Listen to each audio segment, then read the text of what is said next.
Hello friends, I am Kavita Wankhede. Welcome to my channel Yatnesha Coaching Classes. Today we will learn 7th standard History and Civics. Lesson number 4, Sources of History. Let's start. Sources of History means इतिहास के स्रोत. Sources यानी स्रोत. We studied ancient Indian history last year. Last year हमने प्राचीन भारत के इतिहास के बारे में जाना. Ancient Indian history यानी प्राचीन भारत के इतिहास के बारे में हमने अध्ययन किया. This year we are going to study the medieval period of Indian history. और इस साल हम भारत के मध्यकाल के इतिहास के बारे में जानेंगे. भारतीय इतिहास का जो मध्यकाल है उसके बारे में हम अध्ययन करेंगे. Broadly, the period from the 9th century CE till the end of the 18th century CE is considered to be the medieval period of Indian history.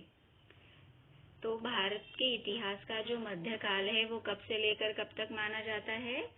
तो 9th सेंचुरी से लेकर तो 18th सेंचुरी तक माना जाता है भारत के मध्यकाल का इतिहास.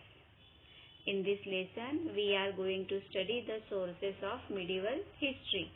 और इस लेसन में आज हम मध्यकाल के इतिहास के बारे में जो स्रोत, इतिहास के जो स्रोत है उनके बारे में हम अध्ययन करने जा रहे हैं. History gives us a chronological, scientific and systematic account of past events. History जो है वो हमें पास्ट की जो इवेंट्स होती है, जो घटनाएं होती है, उनका क्रोनोलॉजिकल, साइंटिफिक और सिस्टमैटिक अकाउंट हमें दिखाती है. क्रोनोलॉजिकल यानी कि जो इवेंट्स होती है वो सीरियल ऑर्डर में होती है. साइंटिफिक यानी वैज्ञानिक और सिस्टमैटिक तरीके से हमें जो भी इवेंट्स होती है पास्ट की उसका पूरा नॉलेज हमें हिस्ट्री से मिलता है.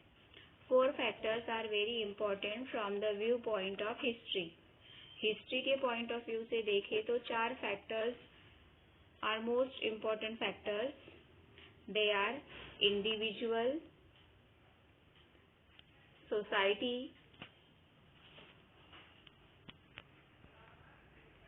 place and time. वो 4 factors है individual, society, place and time. History must be based on authentic evidence or proof. History जो है वो हमेशा ऑथेंटिक यानी कि विश्वसनीय एविडेंस और प्रूफ पर आधारित होनी चाहिए. जो भी इतिहास होता है वो उसका बेस क्या होना चाहिए? ऑथेंटिक एविडेंस और प्रूफ यानी विश्वसनीय साक्ष्य, विश्वसनीय प्रमाण का आधार हिस्ट्री का आधार होना चाहिए. This proofs are known as the sources of history. और ये जो proofs है इन्हें ही कहा जाता है sources of history.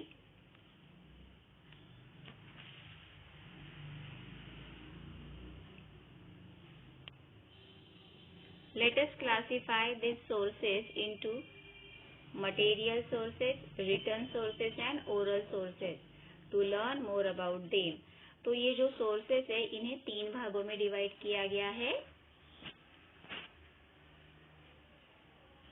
Those are material sources, written sources and oral sources. ताकि हम इनके बारे में और अच्छे से जानकारी प्राप्त कर सके और अच्छे से समझ सके. Let us also evaluate the sources of history. और इसी के साथ चलिए हम इसे और अच्छे से सोर्सेस को इवेल्युएट करते हैं, उनके बारे में और अधिक जानते हैं. इवैल्यूएशन करना यानी और अधिक निरीक्षण करना या फिर उनके बारे में और अधिक परीक्षण करना. We have to consider many factors related to the historical event that we want to study. ऐसे बहुत से और भी फैक्टर्स होते हैं जो हिस्टोरिकल इवेंट से रिलेटेड होते हैं, जिसके बारे में भी हम स्टडी करना चाहते हैं. It is necessary to support our study with historical sources. और ये भी आवश्यक है कि हमारे जो हिस्टोरिकल सोर्सेस है उन्हें स्टडी करने के लिए और भी कुछ फैक्टर्स आवश्यक होते हैं. This sources have to be verified. ये सोर्सेस कैसे होने चाहिए? वेरीफाइड होने चाहिए, यानी कि वो जांच परीक्षण करने के बाद ही वो हम उन्हें जांच परखते हैं, उसके बाद ही हम उनका वेरिफिकेशन करते हैं कि वो सही है या गलत।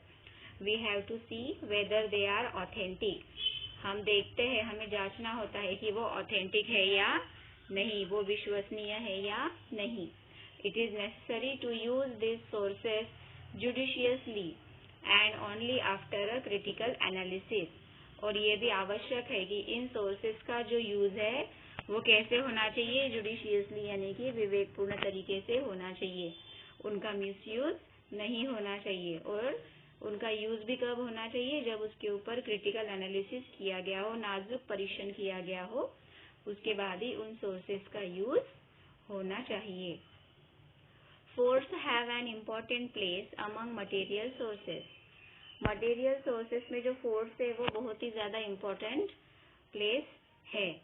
सम major types of force are, और कुछ और भी फोर्स के टाइप्स होते हैं, वो है hill force, forest force, sea force and force on the plane. और प्लेन पर जो भी फोर्स होते हैं वो, ठीक है। मोनूमेंट्स इंक्लूड, अब जो मोनूमेंट है वो भी मटेरियल सोर्सेस में आता है। तो मोनूमेंट में क्या इंक्लूड किया गया है? देखिए, समाधीज, ग्रेव्स, वीरगलास। मोनूमेंट्स में समाधीज, ग्रेव यानी कब्रें, और वीरगलास यानी कि पत्थरों पर कुरेदकर बनाई गई मूर्तियां होती है। तो ये सब आते हैं मोनूमेंट्स में। इसके बाद है बिल्डिंग्स। तो बिल्डिंग्स में देखिए, पैलेसेस, मिनिस्ट्रियल मैंशंस, मंत्रियों के जो मैंशन होते हैं वो, क्वींस क्वार्टर्स यानी रानीवास, and also houses of common people. और सामान्य लोगों के जो घर होते हैं उन्हें भी बिल्डिंग्स में इंक्लूड किया गया। ये सभी जो है वो मटेरियल सोर्सेस है। यहाँ देखिए, मटेरियल सोर्सेस हमें यहाँ पर दिए गए हैं। उन्हें फिजिकल सोर्सेस भी कह सकते हैं हम।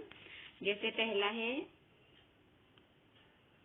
मेमोरियल्स यानी कि स्मारक, फिर है बिल्डिंग्स, फिर है केव स्कल्पचर्स यानी कि गुफाओं में जो बनाए जाते हैं कलाकृतियां, इंस्क्रिप्शंस लिखित में होते हैं, इंस्क्रिप्शन यानी कि पत्थरों पर कुरेद कर बनाए गए, कॉइन्स यानी सिक्के, कॉपर प्लेट्स, तांबे की जो प्लेट्स होती है उनके ऊपर भी लिखा जाता है, और फोर्स, ये सभी जो है मटेरियल सोर्सेस में आते हैं। All provide insights about the period. ये सभी जो है वो हमें उस काल के बारे में इंफॉर्मेशन प्रोवाइड कराते हैं। लुकिंग एट देम, और ये सभी चीजें उस काल के, अगर उस काल में उस पीरियड में हो तो हम ये हमारे लिए अच्छे सोर्सेस हो सकते हैं। Looking at them we come to know about the development of architecture. इन्हें देखने के बाद इनके जरिए हम किन किन चीजों के बारे में इंफॉर्मेशन निकाल सकते हैं? तो डेवलपमेंट ऑफ आर्किटेक्चर यानी वास्तुकला के क्षेत्र में क्या प्रगति हुई है उस काल में। फिर उसके बाद उनका जो है इकोनॉमिक कंडीशन उनकी कैसी थी, द क्वालिटी ऑफ आर्ट, फिर उनके आर्ट की क्वालिटी, उनकी कला की विशेषताएं क्या थी या फिर उनकी क्वालिटी क्या थी, style of the building construction, construction work उनका किस तरह से होता था, and people standard of living in that particular period, और उस काल में लोगों के जीवन जीने का स्टैंडर्ड कैसा था, उनका तरीका कैसा था। इन सभी बातों के बारे में हमें जानकारी इन सोर्सेस के आधार पर मिलती है। या देखिए, can you tell how do coins narrate history. एक प्रश्न पूछा गया है कि कॉइन्स हिस्ट्री कैसे नरेट करते हैं।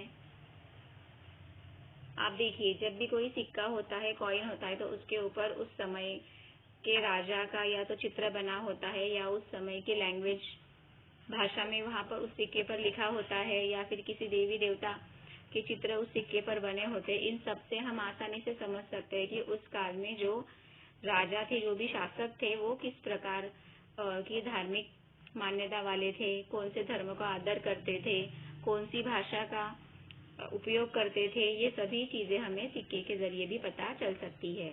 Let's learn since ancient times coins like कौड़ी, दमड़ी, धेला, ये सारे जो है ना एंशियंट टाइम्स में प्राचीन काल में प्रचलित थे।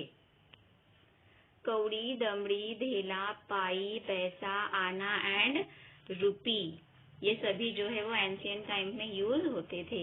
लोकल इडियम्स और proverbs are based on coins. For example, कुछ लोकल इडियम्स और प्रोवर्ब्स भी जो है इन सिक्कों के ऊपर बने हुए हैं, जैसे कि 1 फुट की कौड़ी देना नहीं। यहाँ पर फुट की कौड़ी means the lowest bit of money, यानी कम से कम पैसे भी मैं तुम्हें नहीं दूंगा। उसके बाद देखिए 16 आना सच, यानी मीन्स 100% ट्रू, 16 आने सच। इस प्रकार से प्रोवर्ब्स, मुहावरे या कहावतें भी इन सिक्कों के ऊपर बनी हुई हैं। The coins made by different rulers using metals like gold, silver, copper are important sources of history. तो ये जो कॉइन्स है वो विभिन्न शासकों के द्वारा धातुओं का यूज करके बनाए गए। तो किन मेटल्स का यूज किया गया? देखिए, गोल्ड, सिल्वर, कॉपर, ये तीनों मेटल से ये कॉइन बनाए गए हैं और ये इतिहास के महत्वपूर्ण सोर्सेस है। From this coins, in coins के द्वारा we learn about the rulers, हम रूलर्स के बारे में जान सकते हैं, सीख सकते हैं। देयर पीरियड, उनके काल के बारे में। गवर्नेंस, यानी उनके शासन के बारे में। और उनके रिलीजियस आइडियाज के बारे में, उनकी धार्मिक मान्यताओं के बारे में हम इन कॉइन्स के आधार पर जान सकते हैं। An inscription is the carving on a stone or a wall, etc. For example, the inscriptions found in the Brihadeshwar temple premises in Tanjavur, many inscriptions of the period of Chalukya. तो inscription यानी कि लेख, जो कि stone पर खुदाई करके लिखे जाते हैं या फिर दीवारों पर लिखे जाते हैं। तो उसका एग्जाम्पल है बृहदेश्वर जो टेम्पल है तंजावुर परिसर में, तो वहां पर उस मंदिर पर बहुत सारे इंस्क्रिप्शन पाए गए हैं। Many inscriptions of the period of, और ऐसे बहुत से इंस्क्रिप्शन है जो किसके काल में पाए गए हैं? तो चालुक्य के काल में। यहाँ पर देखिए, यहाँ पर ये कॉइन्स के चित्र हमें दिए गए हैं। तो ये ऊपर जो कॉइन्स है वो पेशवा पीरियड के, उनमें देखिए अरेबिक और पर्शिया लैंग्वेज यूज की गई है। और यहाँ नीचे देखिए हैदर अली के समय में जो कॉइन्स थे, वहां पर देखिए शिव पार्वती की मूर्ति उन्होंने यहाँ पर इमेज यहाँ पर है। इस तरीके से हम इन सिक्कों के आधार पर भी समझ सकते हैं कि उस समय के शासन काल में राजा कैसे थे, कौन सी भाषा का उपयोग करते थे, या फिर वो धार्मिक मान्यताओं वाले थे या नहीं थे। इन सभी बातों का ज्ञान हमें सिक्कों से, कॉइन से मिल सकता है। तो हमें जो इंस्क्रिप्शन मिले हैं वो चालुक्य के काल में, राष्ट्रकूट, चोला, इन सभी राजाओं के काल में हमें वो इंस्क्रिप्शंस मिले हैं। राष्ट्रकूट, चोला वंश, Yadav Kings have been found. An inscription is considered to be a very important and reliable source of history. और इंस्क्रिप्शन जो होता है उसे बहुत ही ज्यादा इम्पोर्टेंट और रिलायबल सोर्स माना जाता है हिस्ट्री का, इंस्क्रिप्शन को। It helps us to understand features like the language, script, social life of a period. Inscriptions carved on sheet of copper are known as copper plates. Royal edicts, verdicts, etc. are inscribed on copper plates. तो ये जो inscription होते हैं ना, ये हमें उस समय के बहुत सारे फीचर्स के बारे में जानकारी देते हैं। जैसे कि देखिए, लैंग्वेज के बारे में बताते हैं, स्क्रिप्ट के बारे में, social life of a period, उस काल के सामाजिक जीवन के बारे में हमें बताते हैं। और फिर ऐसे इंस्क्रिप्शन जो कि कॉपर की शीट पर बने होते हैं उन्हें कहा जाता है कॉपर प्लेट्स। जो कॉपर की शीट पर इंस्क्रिप्शन बने होते हैं उन्हें कॉपर प्लेट कहा जाता है। उस कॉपर प्लेट पर रॉयल एडिक्ट, शाही आदेश होते हैं, उनके फरमान होते हैं आदि भी उन इंस्क्रिप्शन पर लिखे होते हैं। Are inscribe on copper plates के ऊपर इन सभी के बारे में इंस्क्रिप्शन होता है। अब यहाँ देखिए कुछ और मटेरियल सोर्सेज के बारे में यहाँ पर हमें जानकारी दी गई है। जैसे देखिए, यहाँ पर है chaityas viharas, temples, churches, mosque, agiaries, durgas, maqbaras, gurudwara, monuments, sculpture, well, minarets, village boundaries, gates, weapons, utensils, ornaments, cloths, decorative articles. उसके अलावा फिर यहाँ पर है toys, implements, musical instruments are all material sources of history. ये सभी जो है वो मटेरियल सोर्सेस है. Now see the written sources. लिखित स्रोत. We learn about the significant historical events in the medieval period from sources like the writing style of script like Devanagari, Arabic, Persian, Modi etc. तो अब जो है रिटर्न सोर्सेस में देखिए हमने बहुत सारे सिग्निफिकेंट हिस्टोरिकल इवेंट्स के बारे में, मध्यकाल के इवेंट्स के बारे में हमने जाना. कौन से स्रोतों से? तो राइटिंग स्टाइल्स ऑफ स्क्रिप्ट, तो लिखने के जो अलग अलग प्रकार है, देवनागरी में, उसके बाद अरेबिक में, पर्शियन में, मोदी एक्सेट्रा. इन लैंग्वेजेस में हमने सोर्सेस को जाना. As also from the varieties of different languages. और इसके अलावा भी बहुत सारे लैंग्वेजेस के वेराइटीज भी है, जैसे कि भूर्ज पत्रों पर लिखे गए स्क्रिप्ट, रिलीजियस मनुस्क्रिप्ट, धार्मिक मनुस्क्रिप्ट, ट्रीटीज यानी संधियों के बारे में लिखा जाता है, addicts, decrease, biographies, paintings etcetera. यानी एडिक्ट्स यानी उनके जो फरमान होते हैं, जो आदेश होते हैं, बायोग्राफीज, डिक्रीज, उनके जीवन के बारे में, पेंटिंग्स के बारे में, ये सभी जो है रिटर्न सोर्सेस में आते हैं.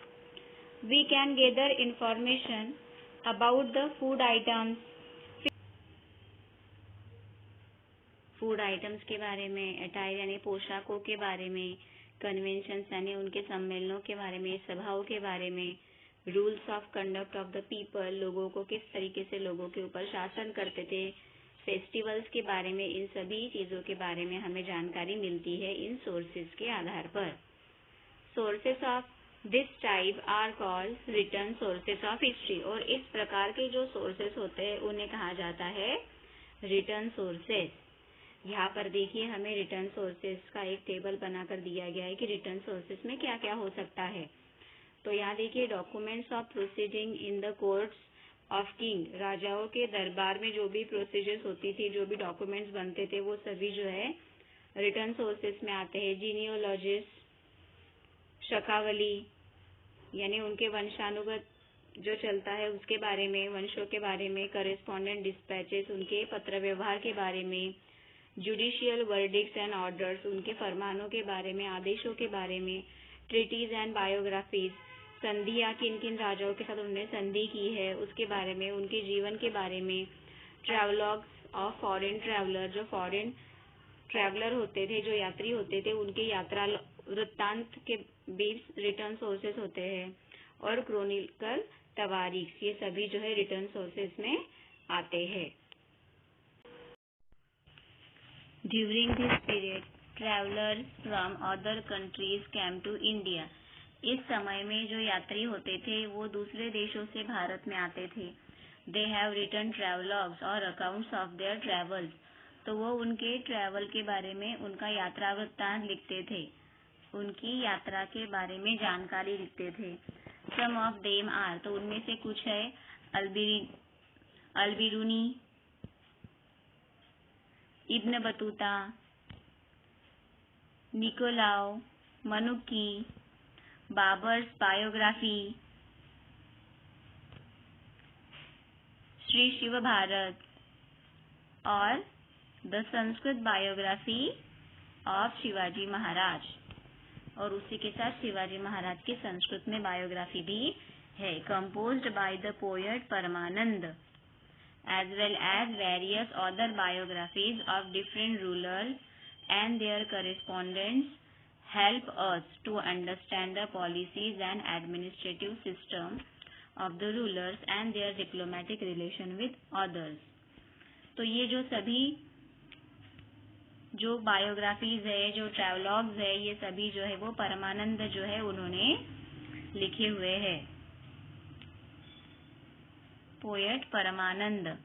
इसी के साथ बहुत सारे और भी बायोग्राफीज है, बहुत से राजाओं के बारे में, शासकों के बारे में। तो उनके बारे में हमें जानकारी कौन देता है? तो उनके जो पत्र व्यवहार होते हैं, इससे फिर पत्र व्यवहारों के आधार पर फिर उनकी पॉलिसीज जो होती है, उनकी जो नीतियां होती है, उनका एडमिनिस्ट्रेटिव जो सिस्टम होता है, प्रशासनिक तंत्र होता है राजाओं का, और उनके डिप्लोमेटिक रिलेशन होते हैं दूसरों के साथ, राजकीय राजनयिक संबंध होते हैं। तो इन सभी के आधार पर उन राजाओं की बायोग्राफीज लिखी जाती है।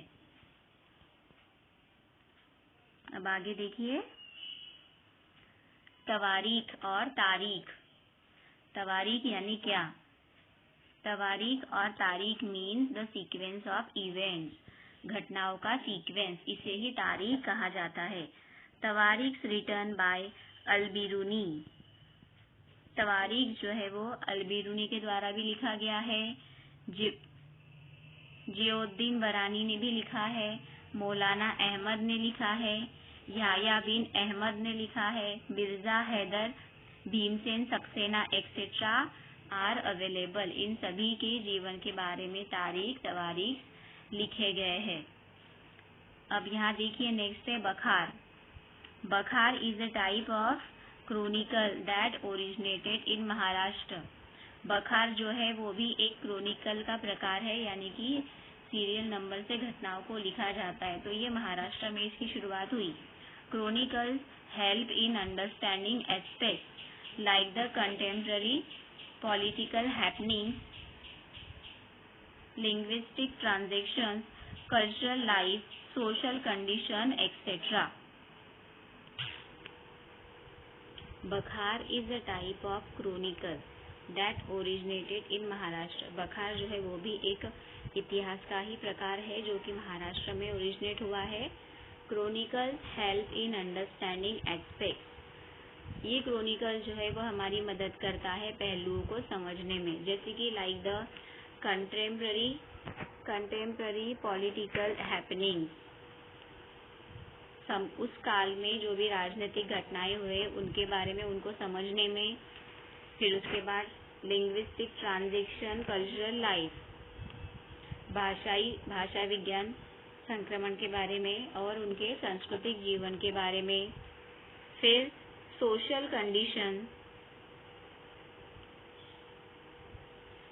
कंडीशंस यानी उस समय की सामाजिक परिस्थितियां कैसी थी, इन सब के बारे में जानने में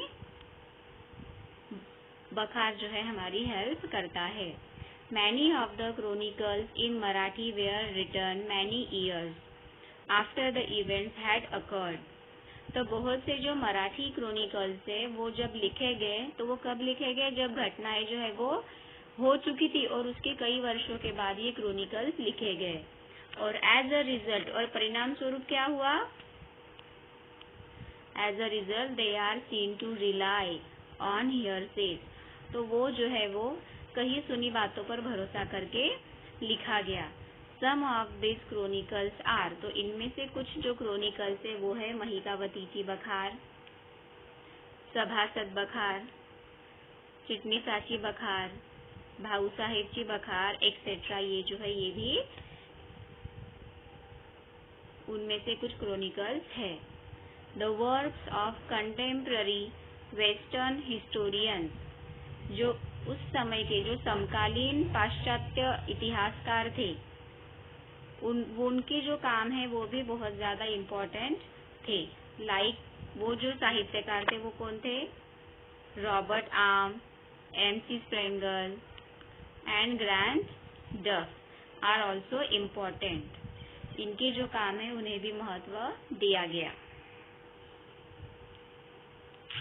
अब यहाँ देखिए, make a collection of powadas tribal songs. अब यहाँ पर जो है हमें पोवाडास का कलेक्शन करना है। ट्रिबल्स यानी जो भी जनजातियों में जो फेमस गाने होते हैं, सॉन्ग्स होते हैं, उनका आपको कलेक्शन करना है। Present them in the cultural programs arranged in your school. और आपके स्कूल में जब भी कोई प्रोग्राम अरेंज होगा तो उसमें आपको इन पोवाडोज को या ट्रिबल सॉन्ग्स को प्रेजेंट करना है।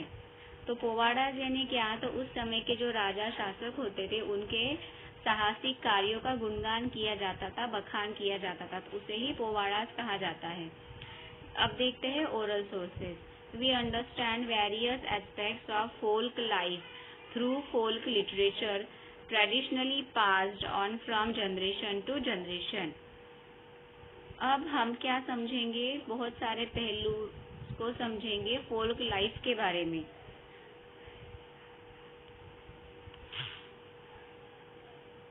फोल्क लाइफ यानी कि उस समय के लोगों का जो जीवन था, लोक जीवन, फोल्क लिटरेचर यानी लोक साहित्य, यानी जो जनता में जो फेमस होता है वो ट्रेडिशनली, तो ये जो है वो जनरेशन टू जनरेशन पारंपरिक रूप से पास होते आ रहा है। ये जो नॉलेज है, ये जो साहित्य है, लोक साहित्य, यह जनरेशन टू जनरेशन परंपरागत रूप से आगे बढ़ता जा रहा है।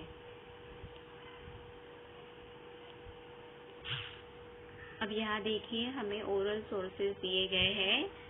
तो वो जो सोर्सेज है देखिए, फोल्क सॉन्ग यानी लोकगीत, गाथाएं, उसके बाद है श्लोकास जैसे गीता के श्लोक होते हैं, उसके अलावा अभंगास जो कि संत ज्ञानेश्वर ने, तुकाराम महाराज ने लिखे हुए अभंग, पोवाडास, प्रोवर्ब्स यानी कहावते, मुहावरे, लीजेंड्स यानी कि लीजेंड्स और मिथ्स यानी कि किंवदंतियाँ जो लोगों में फेमस होती है और साधारण रूप से किसी के बारे में बहुत ज़्यादा बताया गया है, उसे मिथ्स या लीजेंड्स कहा जाता है। दंत कथाएं भी हम इन्हें कहते हैं। Some examples are ovis, folk song, powadas, folk tales, legends and myths. Such type of sources are called oral sources of history. तो ये जो एग्जाम्पल्स यहाँ पर दिए गए, ये जो सोर्सेज हमें दिए गए हैं, इन्हें कहा जाता है ओरल सोर्सेज ऑफ हिस्ट्री, इतिहास जानने के oral sources. History is return with the help of the 3 types of sources mentioned above. History जो है वो 3 प्रकार के सोर्सेज के आधार पर लिखी गई है, तो जो कि ऊपर मेंशन किए गए हैं। Even after it has been written down, reached on it goes on continuously. और ये लिखने के बावजूद भी इसके ऊपर जो रिसर्च है, research on it goes on continuously, इसके ऊपर जो रिसर्च है, जो अनुसंधान है, वो कंटिन्यूअसली चल रहे हैं अभी भी। New sources and information come to light through this research. और इस अनुसंधान के आधार पर नई नई इंफॉर्मेशन जो है वो हमारे सामने आती है। Then history has to be written accordingly. और फिर हिस्ट्री फिर से री रिटन यानी उसे फिर से लिखा जाता है। Then history has to be rewritten accordingly. We can see that our history books and those of our parents and grandparents differ to a certain extent. तो हम देखते हैं कि जो हमारी हिस्ट्री की बुक्स होती है और हमारे पेरेंट्स और ग्रैंड पेरेंट्स जो हमें बताते हैं, उनमें बहुत ज़्यादा डिफरेंस होता है। अब यहाँ देखिए हमें एक पोवाड़ा दिया गया है, द पोवाड़ा ऑफ तानाजी। तानाजी का पोवाड़ा ये given below is an extract from a powada composed bye Tulsidas Shahir. He portrays the Kondhana campaign in it. The Povada contains beautiful character sketches of Tanaji, Shelar Mama, Shivaji Maharaj, Veer Mata Jijabai etcetera. ये जो पोवाड़ा है ये तुलसीदास शाहिर ने लिखा है। इसमें उन्होंने कोंडाना किले के बारे में जानकारी दी है। जो कोंडाना किला जीतने के लिए तानाजी जा रहे थे, उसके बारे में इसमें बताया गया है। और इसमें तानाजी, शेलार मामा, शिवाजी महाराज और वीर माता जीजाबाई का भी इसमें वर्णन है।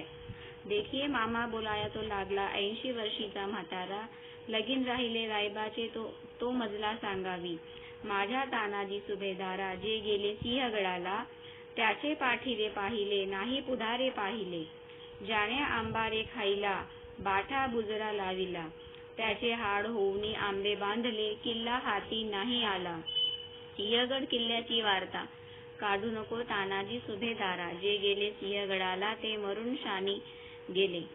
तुमचा सपाटा होईल असे बोलू नको रे मामा, आम्ही सूरमर्द क्षत्रिय नाही भिणार मरणाला. ये उस समय के बारे में वर्णन है जब तानाजी जो है वो कोंडाना किला जीतने के लिए जा रहे होते हैं और तभी उनके बेटे की भी शादी होती है, तो वो शादी छोड़कर पहले किला जीतने के लिए जाते हैं. उस समय का ये पोवाड़ा है.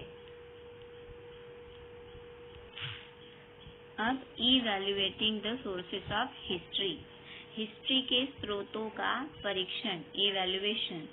It is necessary to take certain precautions before using these sources of history. ये बहुत ही आवश्यक है कि जब भी हम इन सोर्सेस का यूज करें तो हमें बहुत सारी प्रिकॉशन, सावधानियां बरतनी चाहिए. We have to examine their authenticity and see which are genuine and which are fake. हमें एग्जामाइन करना चाहिए उनकी ऑथेंटिसिटी, उनकी विश्वसनीयता. ऑथेंटिसिटी यानी विश्वसनीयता. और हमें ये देखना चाहिए कि वो जेन्यून है या फेक है, यानी सच है या झूठ. इन सभी बातों का हमें ध्यान रखना चाहिए, इन सभी बातों का हमें परीक्षण करना चाहिए. There quality can be determined with the help of internal standard. उनकी क्वालिटी जो है वो उनके इंटरनल स्टैंडर्ड के आधार पर डिटरमाइन की जाती है. We also have to study the integrity of the writers. इसके साथ ही हमें जो राइटर होता है, इतिहास लिखने वाला जो लेखक होता है या जो इतिहासकार होता है, उसकी इंटीग्रिटी पर भी हमें अध्ययन करना चाहिए कि वो पूर्ण ईमानदारी से लिख रहा है या फिर किसी के दबाव में आकर लिख रहा है. यानी कि जैसे देखिए देयर पर्सनल इंटरेस्ट, या उनका इंटरेस्ट है या नहीं है.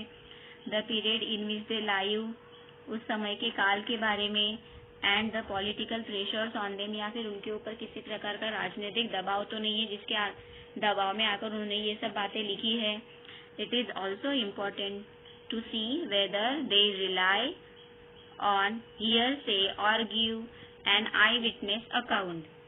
और यह भी बहुत ज्यादा महत्वपूर्ण है कि उन्होंने ये जो लिखा है वो किसी के कहने पर लिखा है या फिर आई विटनेस है उन सब घटनाओं का और उसके आधार पर उन्होंने ये लिखा है. We need to consider the exaggeration, metaphors and other literary devices they use. यानी पोएट ने या जो लेखक है, इतिहासकार है, उन्होंने जो भी लिखा है वो अतिशयोक्ति तो नहीं है. एक्सैजरेशन यानी कि अतिशयोक्ति. मेटाफोर्स यानी कि उन्होंने रूपक दिया है उसे, तो रूपक वगैरह क्या दिए हैं. और लिटरेरी डिवाइसेस और कौन से साहित्यिक उपकरण का उन्होंने यूज किया है, ये सभी बातें जानना बहुत ज्यादा आवश्यक होता है.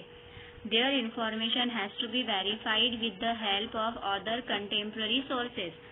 और वो जो भी इंफॉर्मेशन देते हैं पहले उसे वेरीफाइड करना होता है कि जो भी कंटेम्प्ररी सोर्सेस हमारे पास होते हैं, उस समय के जो समकालीन स्रोत है, उनके आधार पर वेरीफाई किया जाता है कि लेखक ने जो भी लिखा है वो सही है या गलत. The information may be one sided, contradictory और एग्जाजरेटेड. यानी जो इंफॉर्मेशन है वो एक साइड वन साइडेड भी हो सकती है या फिर उसमें अतिशयोक्ति भी हो सकती है. It has to be seen in a proper perspective. उसे प्रॉपर तरीके से जानना बहुत जरूरी होता है. The sources have to be subjected to a critical analysis. जो भी सोर्सेज होते हैं उनका नाजुक परीक्षण किया जाता है. क्रिटिकल एनालिसिस यानी कि बारीकाई से उनका परीक्षण किया जाता है. The author's impartiality and neutrality are very important in writing history. और जो ऑथर होता है उसकी इम्पार्शलिटी और न्यूट्रलिटी भी बहुत ज्यादा महत्वपूर्ण होती है. यानी वो किसी प्रकार का भेदभाव तो नहीं कर रहा है, वो बराबर दोनों पक्षों के बारे में सही सही लिख रहा है. ये सभी बातें हिस्ट्री लिखने के लिए बहुत ज्यादा महत्वपूर्ण होती है. इस प्रकार इस लेसन में हमने हिस्ट्री के जो सोर्सेस होते हैं, 3 types of sources, material sources, return sources और ओरल सोर्सेस, इन सोर्सेस के बारे में हमने जानकारी प्राप्त की. I hope you like this video. then subscribe my channel. Thank you.